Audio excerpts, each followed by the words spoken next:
At Lapland, the temperature can reach a low of minus 40 degrees Celsius at times. For Laplanders, checking the weather has also become a routine. Yeah, it is a habit for me. So when I open my phone, I want to check the weather and see what's going on in the sky. And then I get the social media alert when there is solar storms or something. I follow the pages on social media, so I get the notification from there. So if there's something happening in the sun, I usually know it quite fast. They tend to follow the weather here quite more often.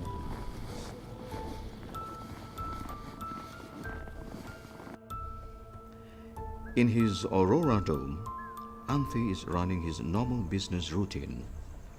There are times in which he has to entertain his customers who are keen to experience northern lights in his luxurious campsite.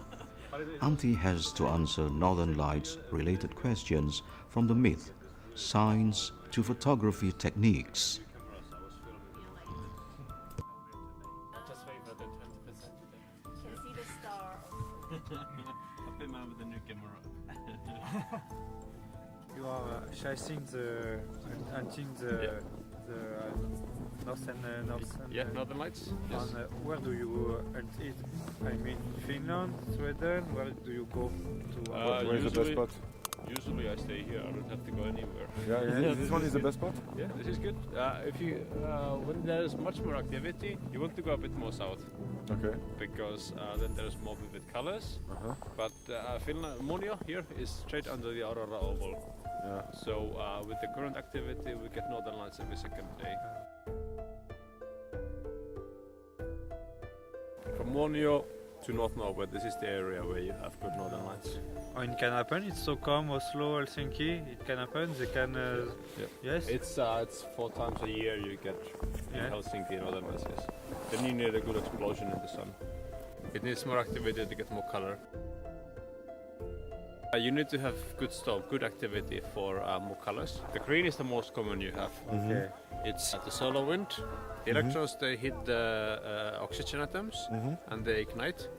And when they go to ground state, they give green color. Okay. But when there is bigger storming, then you also get nitrogen emissions. And then you get with the different colors, violet and red and blue.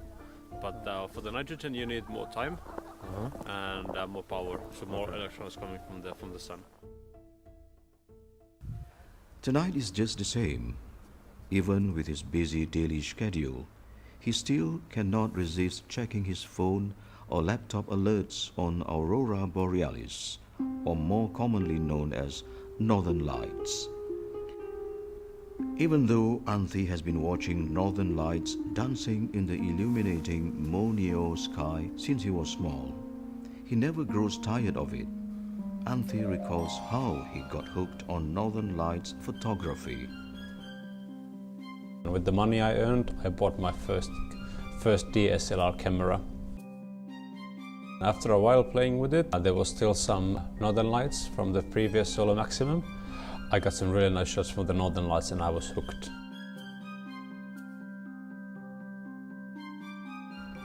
Emma explains her love for celestial wonders and the need to be part of the moments. When I first started hunting for dark skies, I did not own any camera. I regretted when I came back to my place. I started to tell all my friends and family about the feelings and my experience. I couldn't show them how it's like, how the sky's like. So from that moment, I started to work hard to buy a camera, just to share the photos with my friends. I started imaging Milky Way, then move on with star trails and time-lapse and a higher level of imaging, that is deep sky imaging. Emma often travels due to her various researches. Experiencing the solar eclipse, like attending other celestial events, is a perfect getaway for her. But to stargaze has become harder these days due to the increasing problem of light pollution. I live in a city where there's a lot of lights everywhere. Of course, my dream is to be in a place that has zero light pollution. You can see Milky Way at night when there's no moon. You can see a lot of meteors, even randoms. People are not aware of excessive lights they are using at night. So I hope that this is one of the awareness that we can create.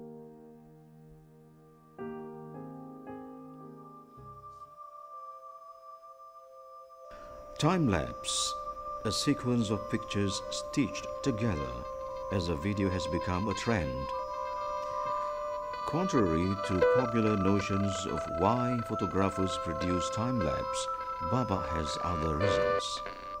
It's also very interesting that it shows motion of the stars and the universe above us at night.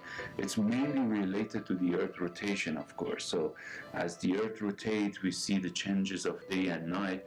And in order to show this in astrophotography, you need to do fast motion imaging. Otherwise, it would take several hours to see the motion in the night sky. Time-lapse, it's also interesting because it has so many potentials from cinematographic point of view. You can do motions, you can be very creative doing hyperlapse.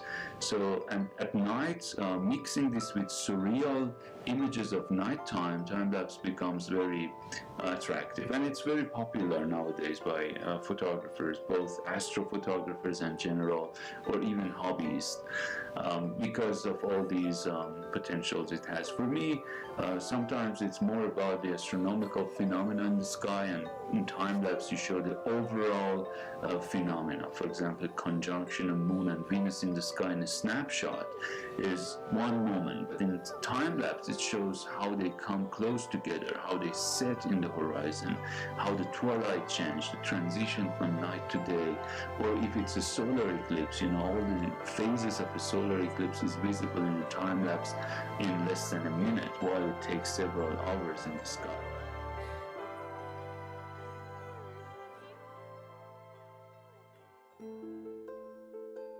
First you need to gear up. If it's cold, you need to be ready for that. What you need is a camera with manual settings and a tripod. So this is where it starts. And you need to learn the manual settings of the camera, because in the night, camera doesn't know how to do anything. Manual focus, manual exposure, and you check the exposures a couple of times, and then you wait for the northern lights. And then for the northern lights, you need to know when they're coming, and you need to know the places. So there's many internet sites that they follow the space weather and what's happening in the sun, and when do we get activity, northern lights activity down here, and then you need to be prepared. So it includes many things when you shoot northern lights. Here at the site of the frozen Toras Yepi River is a perfect location to watch the aurora. Antti stays here because there is a possibility for good weather tonight. If all goes well, Antti will only need to take his camera and shoot. He is used to the harsh conditions and has mastered the techniques he learned over the years. Usually I do, with my older camera, I do 20 seconds exposure, maximum aperture 1.5, or 1.4, 2.8, whatever is the maximum for the lens, and then ISO is anywhere from 800 to 4,000 or 5,000. And now that there is no moon on the sky and it's really dark, the white balance you want to use incandescent, so around 3000 kelvins. But when there is full moon, then the camera knows how to set the white balance, so then you can go auto. Antti is very excited to shoot these days, as his new camera is able to record a live video of the northern lights clearly, a feature only available with a high-end camera. I just had the new function on my camera that I can make a live video from the northern lights, and I want to test it out. And that was the night I saw the biggest northern lights of my life. The only problem was that I didn't know where to point the camera because there were so big northern lights all over the sky. And it was all the colors, pink and blue and green and yellow and red, and it was amazing. While eagerly waiting for the solar eclipse to occur, Emma takes this rare opportunity to talk about other related things.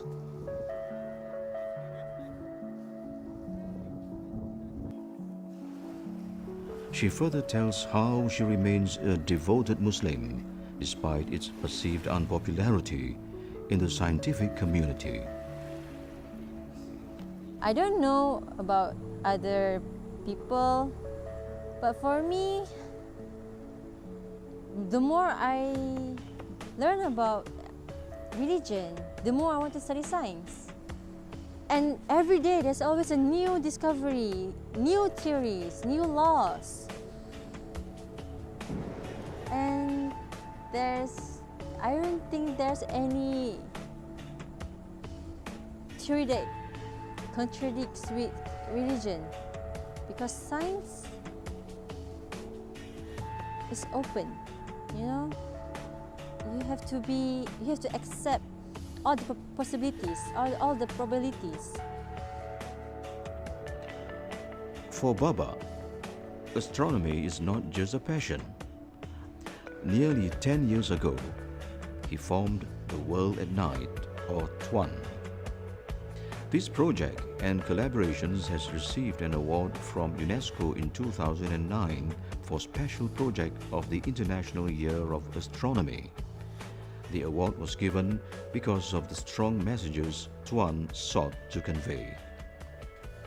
The message of the World at Night project that I like to bring out to public is to show that the night sky in general is not only a laboratory to astronomers. It is, of course, but in a broader context, it's part of our nature, it's part of our life, and it's important not only to human, also to all these species. Some of the animals and wildlife are really related to night sky and nighttime environments. TWAN is a project with a peaceful message related to our cultures. It shows the same night sky as an eternal single roof above all humanity, like constellation Orion rises over a mosque in Malaysia or Indonesia, and then the same scenery of the sky can be visible in another longitude of the earth over a Buddhist temple, over a church, and all different religions and symbols of civilizations are in this imagery, in this collection of images and time-lapse videos, just showing us that we are one family of humanity under one roof. While telling his stories, Anthi also recalls his memorable previous experience. Them happened during one night 2 years ago in Christmas Eve, and I saw the figures later on in the computer, and till this point I've been shooting Northern Lights for 10 years and I never seen figures, and then in one night I started to see figures of animals and figures of humans in the Northern Lights, and everything happened in one night.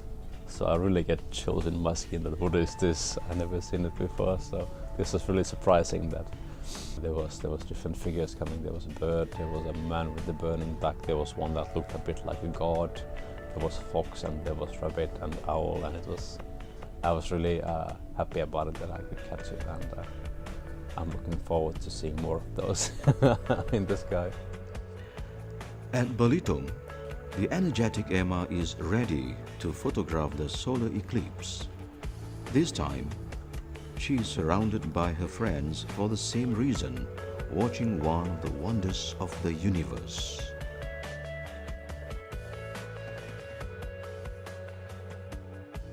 A tent has been set up, even though it's unlikely they are going to sleep tonight.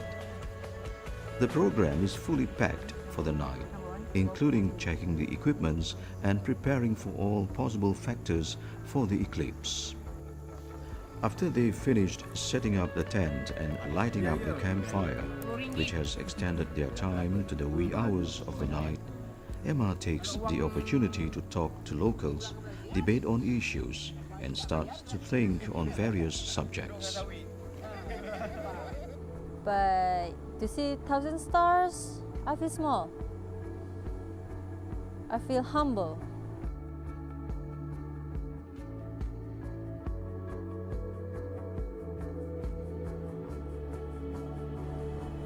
When you know all those things and you see with your own eyes, it felt amazing.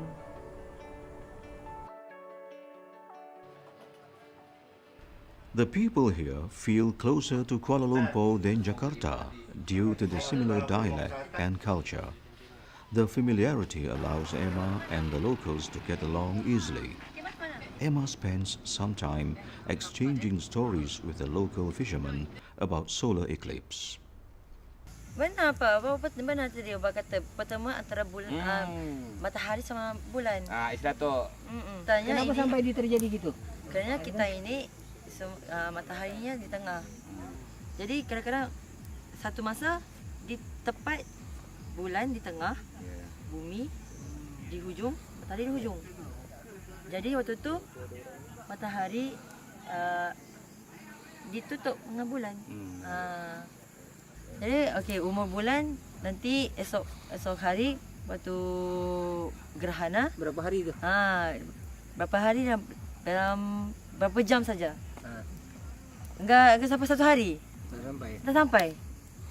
Waktu tu bulan masih baru. Dipanggil anak bulan atau hilal. Anak bulan.